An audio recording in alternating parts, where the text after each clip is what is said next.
අපේ අදහසක් තියෙනවා අපේ වාසනාව කියන්නේ ලැබීම පමණයි කියලා. ඇත්තටම නොලැබීම කියන්නේත් වාසනාව. එදා අඟුලිමාල අවසානයේට මේ මිනිස්සු ටික මරණ වෙලාවේ තව එක මිනිසෙක් නොපැමිණීම වාසනාවද අවාසනාව. එක ඇඟිල්ලක් අඩුවීම වාසනාවද අවාසනාව. වාසනාව. පටාචාරට සියලු දේ අහිමි වීම වාසනාවද අවාසනාව. ඒ නිසා එහෙනම් නොලැබීම කියන්නේ එක තැනක වාසනාව. මෙතන ඇති කසාද නොබැදපු අය. එයාලා හිතනවා ඇති අනේ අපේ කර්මයකට බඳින්න බැරි වුණා කියලා.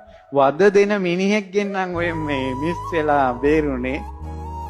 ඔය තනිකඩකම වාසනාවද අවාසනාවද? වාසනාව. දැන් මට කියන්න අපල කාලයක් කියලා කියන්නේ තමන්ගේ ජීවිතේ වාසනාවන්තම කාලයක්ද කරුමක්කාර කාලයක්ද? ඇත්ත කියන්න ඕන. අර මං කියපු නිසා කියන්න බෑ. වාසනාවන්ත කාලයක්. එහෙනම් මූණු එල්ලගෙන දුවන්නේ ඔය.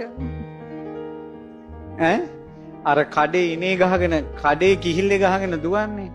කිහිල්ලේ ගහගෙන දුවන කඩේ මොකද්ද? වෙලාපත් කරේ. හැබැයි අපේ ජීවිතේ වැඩිපුරම පින් කරන කාලේ මොකද්ද? අපල කාලේ.